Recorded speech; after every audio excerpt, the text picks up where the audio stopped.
Meeting to order. The first item was request for council action. We have several for the Finance Committee. We have 23-188, a then and now for Central Square Technologies for the Police Department, 23-189 Budget Amendment, 23-190 Transfer Request for the Parking Fund, 23-191 Fiscal Year 22 Chip Rehab 13 Plymouth Street Amend Ordinance 132-23, 23-192 expenditure for Technology Engineering Group for the IT Department, 23-193 resolution accepting amounts and rates of Budget Commission, 23-194 amend Code Ordinance 94502 Parks Restrictions, item G, 23-195 increase expenditure for Davis Tree Farm Forestry, 23-196 expenditure for HSH Construction Emergency Water Line, 23-197 MOU with Medina County Granger Road Water Line, 23-198 new ordinance prohibiting camping upon public property, 23-199 bids for job number 924 Spring Grove Cemetery Road improvements, 23-200 grant application 2024 body worn camera grant program, 23-201 RFPs for non-emergent transfer for nursing homes, 23-202 waiving certain uncollectible utility counts, 23-203 repeal ordinance 123-23 Reagan Skate Park rehabilitation, 23-204 health insurance renewal Medical Mutual of Ohio, and one that was added 23-205 increased PO 2023-14-999 CHIP grant rehab. So that's all the requests. The next item is 23-188 a then and now for Central Square Technologies for the Police Department. Keith? Thank you, Mr. President. Oh, Chief? Anyone? Want me to do it? Yeah. Okay. Okay. Is that This is our maintenance fee for Central Square. That's our CAD RMS software. We were in the midst of negotiations for some features that weren't working properly, and working through that. A PO was never pulled for this or approved for it, so we need to get the PO issued to pay this bill, and the emergency clause is requested because it is past due. Thank you. Thank you. Any questions or comments on that? Move to approve with the emergency clause. Second, including emergency clause? All in favor? Aye. All opposed? Motion carries. 23-189 budget amendments. We have 23-44 ED advertising. Keith? This is a pass-through of a donation. $500 for economic development. Okay. Move to approve. Second? All in favor? Aye. All opposed? Motion carries. 23-190, a transfer request to the parking fund. Keith? Thank you, Mr. President. This, the parking fund never does have enough revenue to cover its costs. We transfer money annually from the general fund. This is budgeted. I'm not sure if it started this year. We actually increased the budget to 60 because 40's been pretty close on whether or not we could make it. And then we just do the request to make the transfer once a year to keep the fund afloat. Questions? Move to approve. Second? All in favor? Aye. Opposed? Motion carries. 23-191, fiscal year 22 CHIP grant rehab amend ordinance 132-23. Andrew, is this you or Barbara? Yeah, this is a CHIP project at 13 Plymouth Street, Medina. The original approval was for $55,470. There's been some additional costs due to some additional sheeting that was needed for $3,500, so the PO will be increased to $58,970. Thank you. Any emergency clause? Yeah, the project is already underway, and we're required to pay the contractor within 30 days, so we'd like to get the ordinance or the request passed. Any questions? Move to approve with the emergency clause. Second, including emergency clause? All in favor? Aye. Opposed? Motion carries. 23-192, expenditure for Technology Engineering IT Department. Sergeant Zaremba? Thank you, Mr. President. In February of 2020, we were fortunate enough to stumble upon 12 network switches that were gently used and like new from North Canton schools. We bought them for $150 a piece, which was a huge savings. And we're seeing in those 12 switches, they're now starting to end of life. So we've selected 5 models, similar we do with PCs, and we're going to phase them in, the newer models as these fall out. Economic Development, Dispatch, Finance, one of the police offices, and Engineering are all due to expire on July 24th of 29. So we're starting to phase switches in so that we don't have to do all 12 because the expenditure is massive if we do it all that way. I think when we quoted it in February, it was close to $80,000 for those 12 switches, and we paid $150 each, plus licensing, so it was a big win. So that's what this project entails. We've selected the few that we feel we want to get cycled in out now and start phasing them in. Thank you. Any questions? Move to approve. Second? All in favor? Aye. Opposed, motion carries. 23-193, resolution accepting amounts and rates of Budget Commission. Keith? Thank you, Mr. President. This is an annual requirement. The emergency clause is requested, which is also annual because you'll note this was sent over by the County Budget Commission on September 27th, and we have to have it back by November 1st. So unless we'd had a council meeting that night to do it, we pretty much had to have an emergency clause. It has to be returned by November 1st. Actually, in the statute, everything's a month earlier, but they get an extension, and the county's done that every year. As far back as I know, they always ask for that extension, and then that gives us an extension as well. And this is our budget process. This is from the tax budget that we passed a while back. Questions? Move to approve with the emergency clause. Second, including emergency clause? All in favor? Aye. Opposed, motion carries. 23-194, amend Code Ordinance 94502, park restrictions, item G. Jansen? Thank you, Mr. President. This is to change our leash law. Basically, our ordinance, the way it's written right now, requires park users to have dogs on an 8-foot leash unless they're inside the fence of the Memorial Dog Park. So since we're opening the new dog park at Ray Mallard Park, we want to modify the ordinance to reflect that change.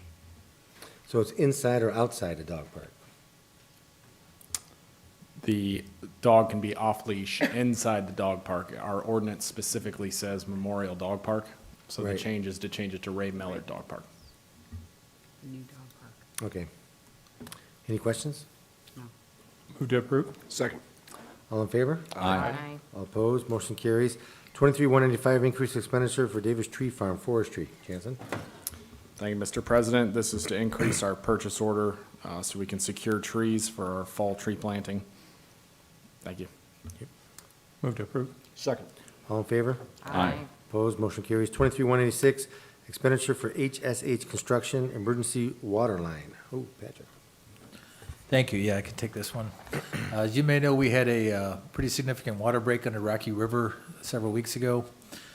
Since that time, we've abandoned that line. It's over 100 years old and had done a temporary connection to Medina County. HSH is actually this week completing the permanent connection.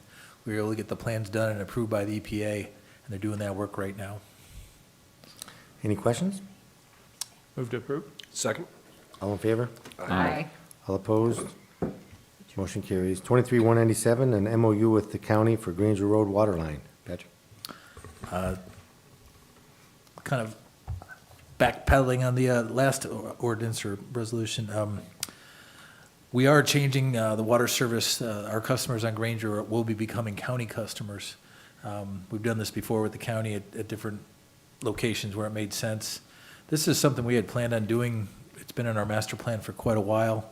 The benefit to us is we get to abandon a 20-inch line that's got significant maintenance issues and concerns. It's a win for the county because this provides them a loop between two of their mains. So it works for both. We just didn't anticipate doing it this year, but circumstances kind of dictated that. This MOU kind of outlines the improvements that need to be done. The county has agreed to share these 50-50 with us. I understand it's going through the county approval process right now, so this is seeking council's approval. Any questions? I Okay. should note, Mr. Greg, Huber. Greg has it. I haven't heard any comments yet, so maybe one might get subject to law Subject to director final, approval. I'll make a motion to approve subject to final approval of the law director. Second? Any further questions? All in favor? Aye. Opposed? Motion carries. 23-198 is there's a new ordinance for prohibiting camping upon public property. Jensen, is you? Who is this? Now, this is me, Oh, Mr. Chief? President. Yes, sir. This is a new ordinance that would prohibit camping on public property, specifically public property owned by the city, including without limitation to streets, sidewalks, easements, parks, parking lots, public grounds, or right-of-ways. This section will not apply to people who have no alternative lodging available to them and are otherwise homeless and have insufficient resources to secure alternative lodging and are unable to secure free services such as shelters within a reasonable proximity to the city or hotel motel vouchers which are or have been made available. So this section would not apply to anyone to where those three circumstances. And the Exist. way I read this, it's all three have to, because there's an and, Yes, so sir. it's not an or. That's correct. Okay. So all three of those conditions have to Have to have been exist for exhausted. this not to apply to them. So that would be a situation where a person would be offered this and they say, no, I don't want to take advantage of it. That's correct. Then they get in trouble. Then they are subject to arrest under Okay. this ordinance. The issue is that we have a lot of homeless folks. I know. Where we have resources available to them. We have resources that we can offer to them. They simply just refuse to accept any help. Does this include this includes public parks as well? Yes. Okay. And I guess the question is, because sometimes hand in hand, maybe not every time, we passed, oh geez, how many years ago? This must have been about 6 years ago, a panhandling ordinance regarding panhandling, I guess it would be on private property. There was private property issues that were addressed, and in the public corners, I guess, were Yeah, I some of think we the, rescinded it, actually. We didn't pass it, we rescinded the ordinance. some of the concern, well, private property is still, you can't That's- panhandle on private property, because I think That's there was some correct. issue a while back about people standing in front of the store, grocery stores, or banks, or something of that type on private property doing that. That's correct. Okay, that was like that, Yeah, okay. we rescinded the public portion of that. Right. The courts came down and said it was a First Amendment issue and that Right. the ordinance was unconstitutional. And I think there's already in existence, this ordinance is a little bit different than what currently exists. I mean, there was an issue with an individual homeless person camping out on private property for, I think it was Walmart, for many, many months, I guess it was. And that's something, of course, different. So now the question is, and I think we've been working on with Medina Metropolitan Housing Authority location, a place for the homeless could stay, but that's not completed yet. But that'll give another opportunity to assist these individuals to stay in a warm place at least. Yeah, that's one more outlet that we would have if available, but there are other options currently available okay. to homeless folks in the city. I got you, okay. All right, anybody have any questions for the chief, or mayor? So this, a comparable Yeah, ordinance we was, edited it. was in effect in Wadsworth and actually made it to the Court of Appeals for us as well, it's the same Court of Appeals, and it was upheld by the Court of Appeals. So when I shared that case with Mr. Huber, his preference was that we take the same exact wording, not modify it at all, because it's already been reviewed by an appellate court, and our chances of having it equally upheld if we were contested on a constitutional issue would be pretty likely. What we need to amend, though, is that very first sentence where it says, unless approved by the service director, because we have another provision in our Parks Code that says the Parks and Recreation Director may permit camping under certain circumstances in our parks. So we would have these two in conflict with each other. So on Friday, I met with Mr. Huber, and his recommendation is that we simply, in that first sentence, it would read, except as may be permitted within municipal parks by the Parks and Recreation Director or Service Director. And that way we avoid any conflict with the existing ordinance that we have in place already. Okay. Bill? Chief, how do you define camping? Camping as defined in this section means setting up, remaining in, or at a property for the purpose of sleeping, making preparation to sleep, storing personal property, and/or performing cooking activities for habitation purposes. That's the definition of camping per this Right. ordinance. So do we have hours, do we close the parks at certain hours? Yes. We close them at dark? 11. Correct. Okay. John? Great. I'm sorry, go ahead. Reggie? Do we have a number of homeless people that we are recognizing here in the city of Medina? It's ebbs and flows. We do have homeless people here in the city of Medina. I wouldn't say, I have no realistic way of counting the homeless people because we have people who live in their cars that we don't know are homeless. So I wouldn't want to underestimate those folks who are struggling with homelessness. This ordinance is not targeted towards anybody who is accepting help. This is for the folks that are refusing help and are creating a nuisance in the community. John? And I shared this with the mayor, that over the last couple of weeks, I've had 2 residents call and was concerned about an individual down on Forest Meadows Drive. And I thought was admirable, was not concerned because it looked bad or anything. Both of them were concerned for this gentleman's safety, because they said that they know that, he's, out there all night long and was, afraid that, somebody may hurt him. And I explained to her that he had been offered alternative housing and has refused. So, and I also explained what the mayor and John talked about with the homeless shelter that in the near future should be available to them as another alternative, even though this particular gentleman that both residents were talking about had been offered alternative housing and refused. So at least now there would be something that the city could do to prevent him from getting hurt, if nothing else. Yeah, that's accurate. We've also offered plenty of mental health assistance as well in case that's an impediment that's going on there, because in some circumstances it is, and we want to be able to get those individuals the help that they need. Right. Thank you.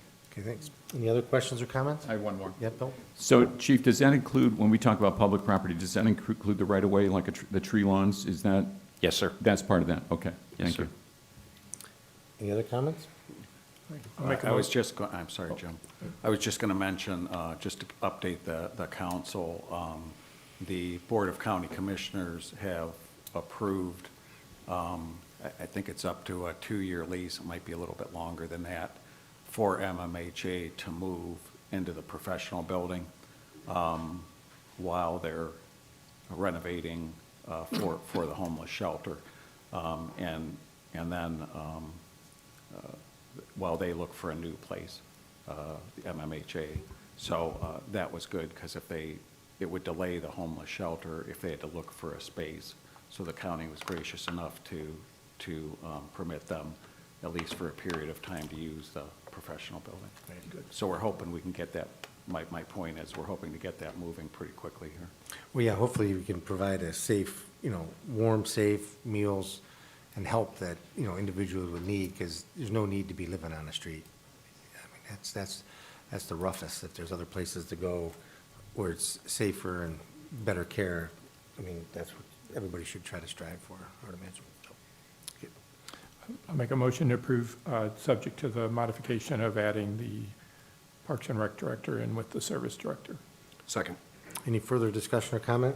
Just one clarification, Parks and Recreation Director or Service Director, not and. Okay. Yeah. Okay. All in favor? Aye. All opposed? Motion carries. 23-199, bids for job number 924 Spring Road Cemetery Road improvements. Jansen? Thank you, Mr. President. This project is to advertise, bid, and award a contract to the successful bidder for the purposes of constructing a new roadway between sections 19 and 20 at Spring Grove Cemetery. We did talk about this at our budget hearing a week ago. This roadway is necessary. We've did a phase approach with opening sections 19 so that we could have saleable lots. We've sold many lots in that area, and we're at a point now where we really need this roadway to enable us to access closer plots to the middle of the section so that we can continue to develop it. We've pushed it off as long as we could, but this would be a significant help for our staff so that we don't have to build a roadway with planks every single time there's an interment in the middle of the section. So we're requesting to bid this with hopes of completing the project in the spring. The engineer's estimate is $60,000 for this project, and we did the design and engineering through Cunningham and Associates. Any questions? Move to approve. Second. All in favor? Aye. All opposed? Motion carries. 23-200, a grant application for a 2024 body-worn camera grant for the police. Chief? Thank you, Mr. President. It's been about 5 years since we last bought body cameras. If you recall, 5 years ago, we had that conversation. That's about their lifespan. So we're gearing up for a refresh process. We've gone out and gotten quotes, but there is grant funding available this time around. Last time we didn't have grant funding available.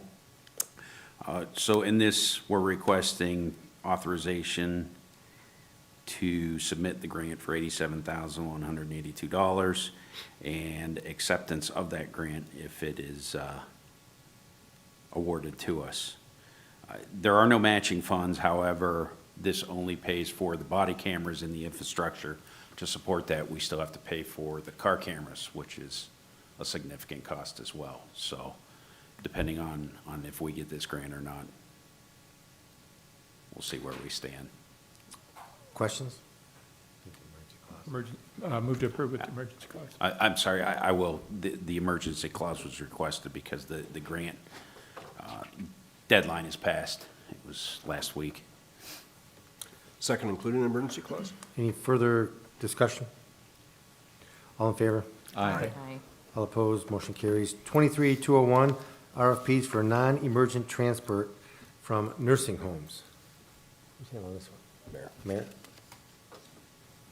So as the council is aware, Councilman Simpson and I serve on the LST Advisory Board, along with representatives of Medina Township and Montville Township.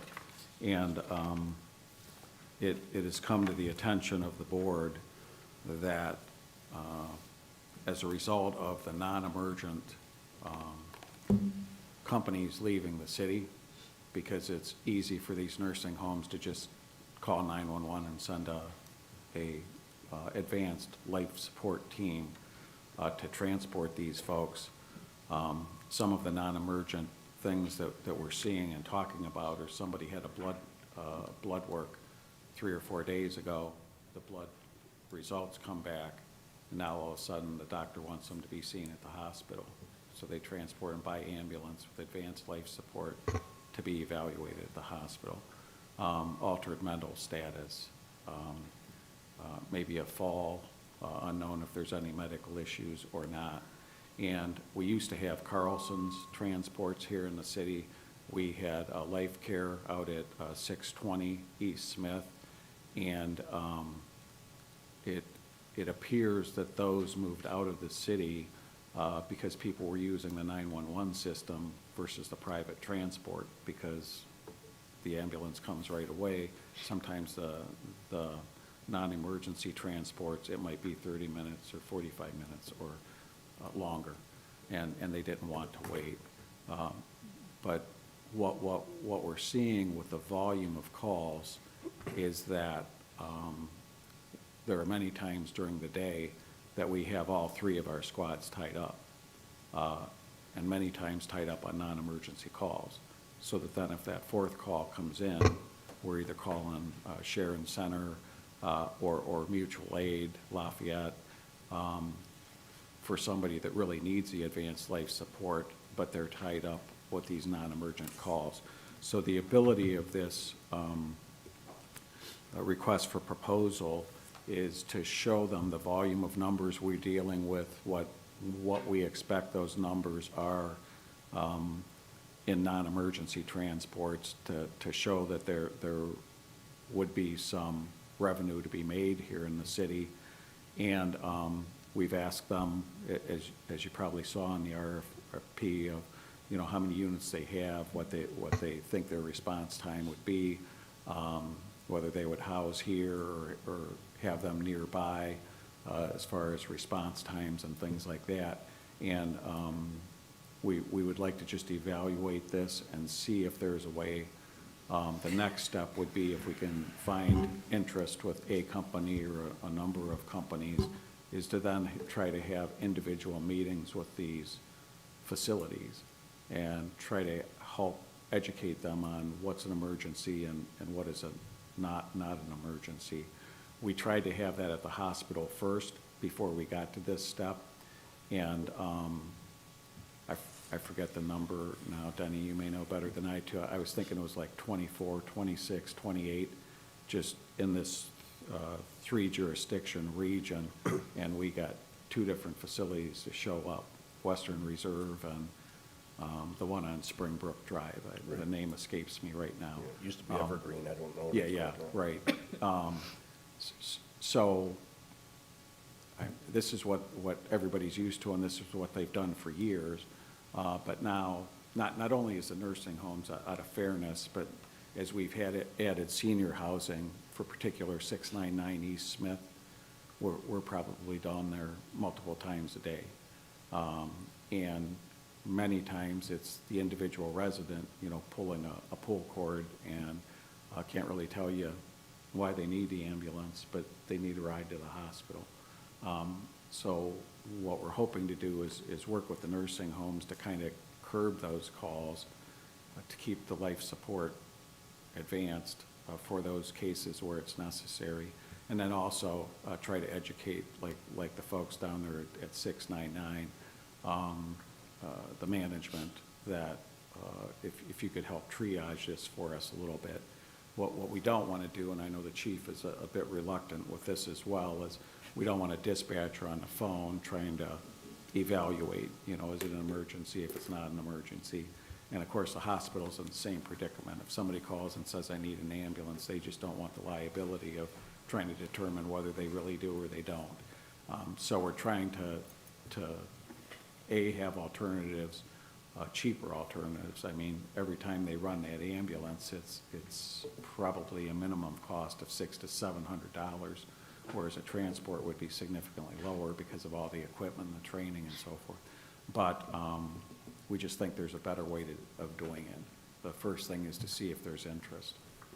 Now, on the transport, that would still be covered by insurance, or would the individual have to pay out of pocket? So some of it, maybe, if it's not covered by insurance, then what we discussed with the 2 facilities that did show up is that they would either build the facility, if the facility is going to do it as part of the care of those patients, if it's a nursing home, if it's an individual like at a home or at the 699 North Huntington, then it would be the individual's responsibility, for that transport. But they also do that with the LST. They try to send the bills to the insurance company to get paid or reimbursed for the call. Yeah, and if the insurance pays a portion, then the city has to make up the difference. But as I said, that cost versus the cost of, to be honest with you, some of these people could call an Uber and go out to the hospital or go to the doctor. Well, that was kind of my question. We talked about how somebody abuses the system. Yes. And what do you do about those people that keep calling the LST when they keep coming out and it's not an emergency, they just had a doctor's appointment? Well, we had a recent change. I know, John, you were on the board for a while, too. We had a recent change where they, we have those people that, like, an example is somebody that wants to keep going outside and falling, getting on a tractor or trying to get on a piece of equipment that they really shouldn't be on. And like lift assists, that's all it is. There's no injury or anything else. So we instituted a program where if they start getting close to 10, they get a warning letter. I think it's 7. If they continue and get up to 10, then they start sending them a bill for those calls thereafter. Not if it's an emergency and they need transport. One of these times maybe the person does get hurt. That's a different scenario. But if all it is a lift assist, or all it is they go out there and talk to them, and there's really nothing wrong, they can't describe anything that needs medical attention, but yet they keep calling, then they're billing them for the response to that. And the other problem, is somebody asked at the last advisory meeting, if LST gets on the scene and realizes it's not life-threatening, and it's something that could go by a private ambulance service, could we just, LST just call that private ambulance service and turn that call over to them? Well, by state statute, they can't do that. They can only turn over, once a level of a paramedic, which all of LST staffs are certified medics, once a paramedic arrives on the scene, they can't turn a call over to someone with less of a certification. So that's one of the reasons why we're looking towards getting another company that would be, and I think with the work of the mayor and the hospital and the trustees to compile, and LST to compile the numbers that would show that some of these private companies that are still in business in either Summit or Cuyahoga County or Wayne County may find it beneficial financially to be interested in this. So. Okay. Denny, if I could indulge on you too, because I'm not going to be here on the 23rd when this goes to council. So if you could speak to this, Sure. you know, on behalf of the LST board. And Jim said if you think it would be helpful for him to come, Jim Mattis from the hospital, he'd be willing to come. I told him I'll wait and see how this goes, but I thought we'd be okay. Yeah, I think we'll be fine. Okay, thank you, sir. All right, any other questions? Move to approve? Second. All in favor? Aye. Opposed, motion carries. 23-202, waiving certain non-collectible utility accounts. Keith? These are the bankruptcy and sheriff sales, which we cannot pursue collection of. They are also 2013 and prior, which are either those that we couldn't certify for that reason, or that we certified, but it's not magic, we don't get all the money, so, but once we've certified, we're done. We can't do anything else anyway, so we're done with these. Now, all these, when you say bankruptcies and that, it's pre-bankruptcies, these are all pre-bankruptcies? Right, and we actually, I brought this request a number of years ago, and council made a change. We used to, the fee that we charge when you get shut off, we used to call it a disconnect fee. We actually changed it to a reconnect fee for that reason, because with the bankruptcies, if it's a disconnect fee, you can't charge it because it's prior to the bankruptcy, so you're stuck. If it's a reconnect fee, you can charge it because it's post-bankruptcy and they gotta pay it to get hooked back up. So, yeah, anything that's pre-bankruptcy is part of the bankruptcy, we cannot pursue collection of it. Any questions? Keith, I had a question. One is the Board of Education. That's what I was gonna One say. is. It's probably City of property, Medina. they're probably properties that were acquired after, because those are the property owner when we're looking at it versus but if somebody was bankrupt and then the board or the city bought it later, then it would show up as board or city owned, but we can't collect it anyway because it was bankrupt before it got transferred. Okay. We comfortable, is there something going on with the schools? When you- I know, it's like, I what's saw that, what's and then there was going one on? in the City of Medina on there too. And I can't think of a property yet. Yeah. All right. Okay, that's about 72,000, so anybody have any questions on that? No. Move to approve? Second. All in favor? Aye. All opposed? Motion carries. 23-203, a repeal ordinance 123-23 Reagan Skate Park rehab. Jansen? Thank you, Mr. President. Last finance meeting, we were granted a purchase order to do concrete grinding in lieu of replacing concrete at Reagan Park Skate Park. We performed a test sample last week, and we're very happy with the results, so we pursued that option. So we're looking to repeal this ordinance since this alternative process is going to result in pretty substantial cost savings. Any questions? Move to approve? Second. Good job. All in favor? Aye. Opposed? Motion carries. 23-204 Health Insurance Renewal Medical Mutual of Ohio. Mayor?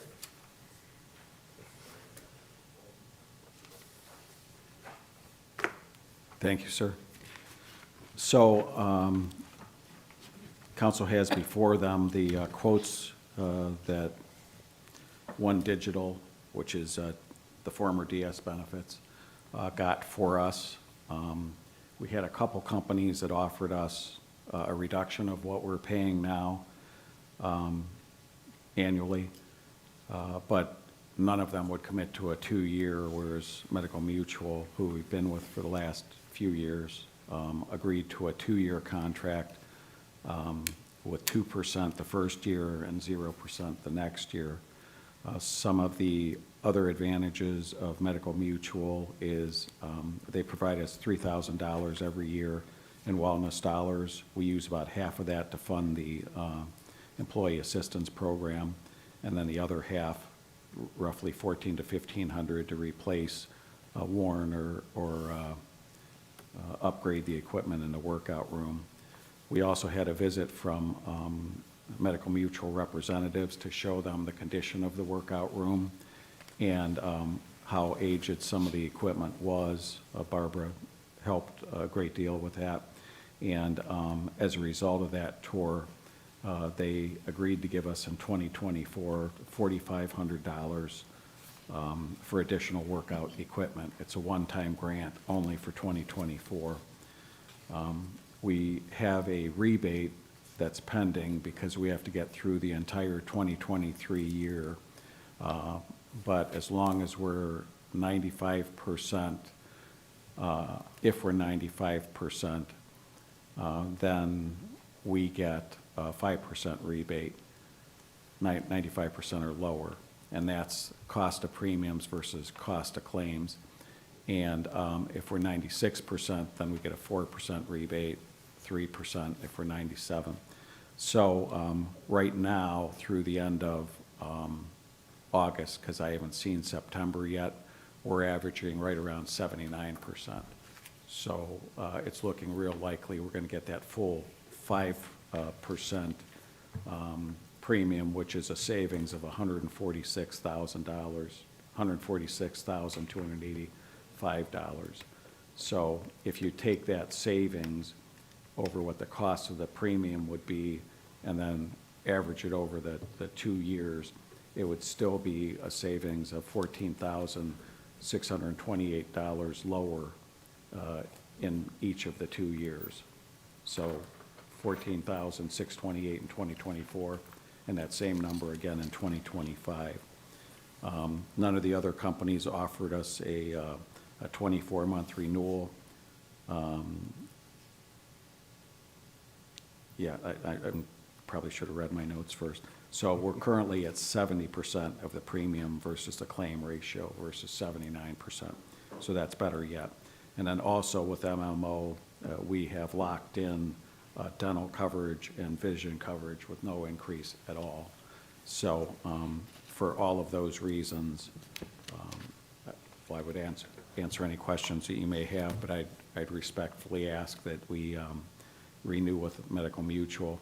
The other thing you'll notice different than most years is I've really tried to, with all due respect, push Dino and them to try to get this done so that we could try to get it in the October meetings. So after 30 days, it's in November, and I can get all the paperwork signed and make sure we're not missing anything so that at the end of the year, everything's in place. And they were able to accomplish that this year.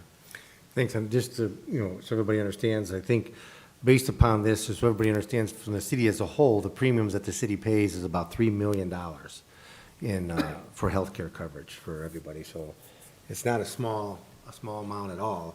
And we're, lucky to try to keep that from increasing as much as we can, because that makes up a pretty sizable amount of the entire budget. I don't know what it's, about 8% or something like that.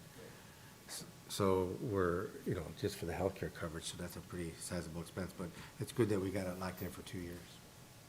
Well, and the wellness program, if I may just speak on that, the wellness program that we've done since 2012, the schools is involved in it, the Medina County Health Department is involved in it, and we have an 80%, roughly 80% participation rate with our staff here, and that's pretty much unheard of to have rates that high. And every time we go to shop this, that's one of the things that they look at is how many people are participating in the wellness program, as well as how well we're doing in controlling the premiums versus claims comparison.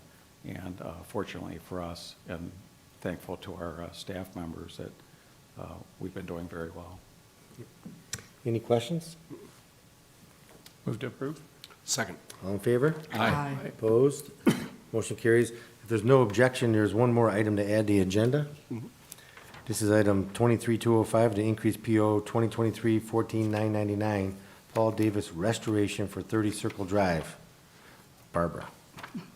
Thank you, Mr. President. I appreciate your adding it to the agenda.